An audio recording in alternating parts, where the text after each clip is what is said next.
So, ayan, good afternoon everyone. So, ayan mga ka-eatberries ko. So, ganito ako magluto ng chicken mushroom.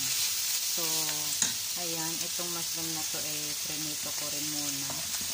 Tapos, so, ayan, ginisa ko na siya sa sangkat, sibuyas, bawang. Tapos, nilagyan ko na rin siya ng kaunting asin, paminta. So, ganito ako magluto kasi ayoko na talaga sa chicken na may naaamoy ako. So, itong chicken na to ginisa ko siya. Inano ko siya sa sarili niyang mantika. So, ayan. Niluto ko lang muna siya. So, gusto ko kasi na ma-fry muna yung ating chicken breast.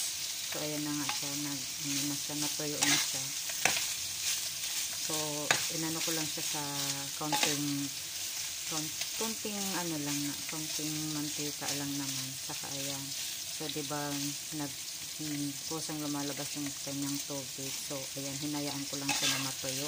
So, eto na yung kinalabasan niya. So, pero eto, minarinate ko na muna siya sa kanyang mga sangkap. Kaya itong chicken na to ay may lasa na yan. So, after that, so dito nga, luto na. So, nagisa na natin lahat ng ano. So, inimix na natin yung ating chicken. So, ayan.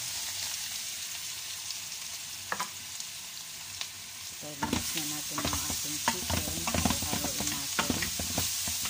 So, lalagyan natin siya ng ating cream. So, ayan. So, diba? So, para mas lasa mo talaga yung sarap ng manok. So, ayan.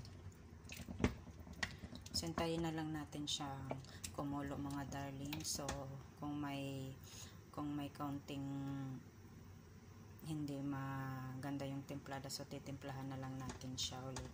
So, lagyan natin siya ulit ng kaunting asin kasi actually hindi ko pa naman to tinimpla siya. Siyempre, dinagdagan natin siya ng kanyang sauce. So, siyempre, dagdag kaunting asin.